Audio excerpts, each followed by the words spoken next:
When I arrived at the house at 3240 17th Avenue South in Minneapolis, the police and city inspectors were boarding up the house.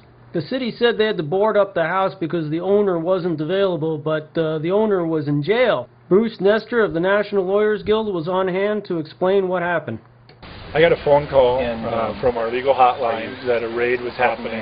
The occupants called the hotline. I live about 4 blocks away, and I was at my office, which is actually 3 blocks away, and I said I would come over. So I got here about 8:15, and there were 20 to 25 officers present.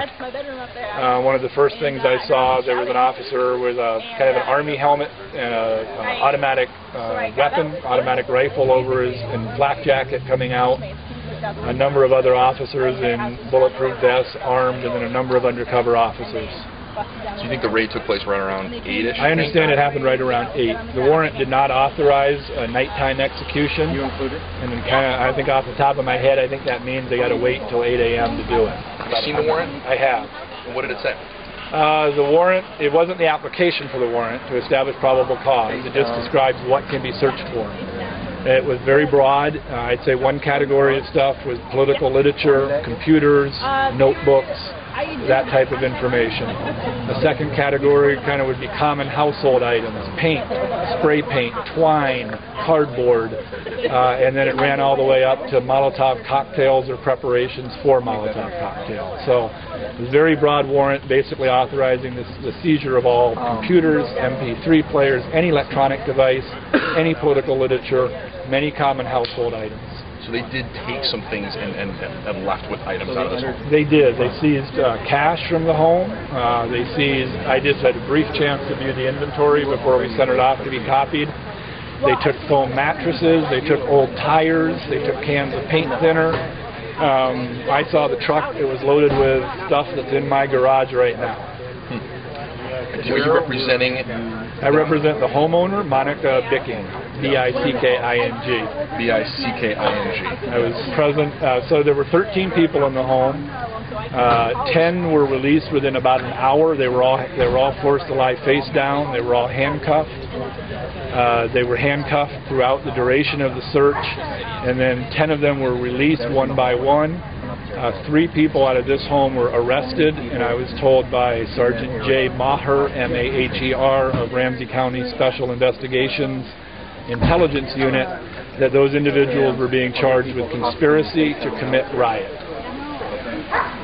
13 in the home. 13 Yep.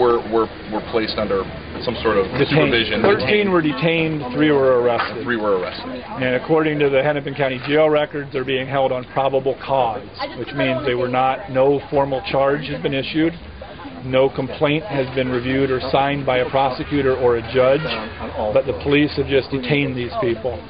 They can be held on probable cause until Wednesday at 12 noon.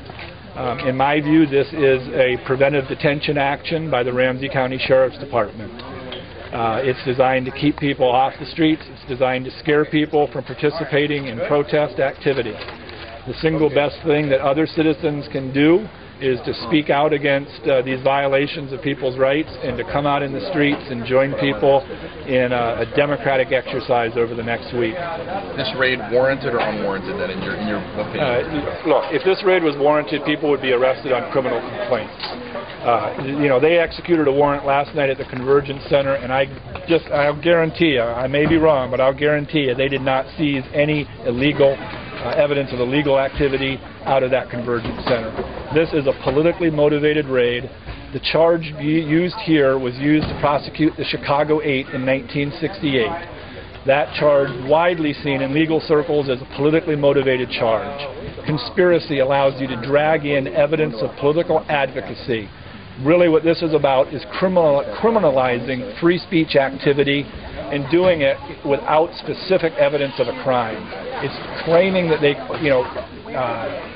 idea of a conspiracy to commit a riot is simply a dragnet charge designed to hold people when you lack evidence that they have really done anything illegal.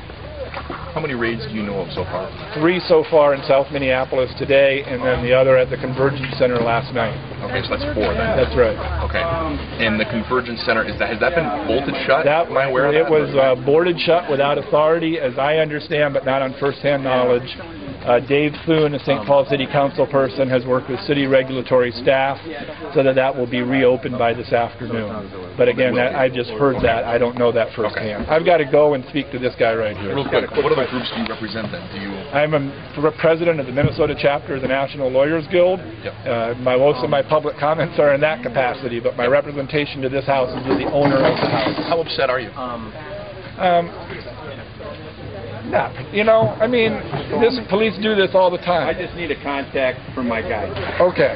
Okay? Just call me. I mean, I'm upset because I pay taxes here. I want people to have a police force that protects them, that doesn't suppress their rights. I believe that, we have a tremendous amount of idealism and hope coming to our streets in the next few days to speak out for change, and not just, the Democratic Party type of change, but change that this country really needs. And it's horrible that our police force and our tax dollars are going to suppress that idealism and that energy rather than to celebrate it. We know the convention's a pre-scripted operation. What's happening in the streets is really a democratic exercise. We should be embracing that. As an attorney, a member of the legal profession, I embrace it. I embrace people exercising their rights. I wish that's what the entire city was doing. Okay, well, thank you so much. Were the people in here, you think they were planning to peacefully protest? In your Yep. And look, even though everyone's getting outraged about the anarchists, okay, the worst thing that's being said that people are trying to do is blockade streets. No one is talking about hurting people. The police in Denver say, oh, we arrested people because missiles were thrown at us, rocks were thrown at us. There's hundreds of cameras, hundreds of video cameras in Denver, not a single picture. These are made-up threats by the police. We are not threatened. Our public security is not threatened by a blockaded street. Our society can survive if the Republican National Convention runs an hour or 2 behind schedule because a delegate bus is delayed.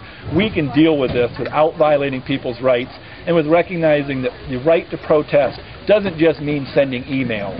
It means getting out in the streets, speaking loud, and maybe doing things that not everybody approves of, but aren't violent and don't threaten our society.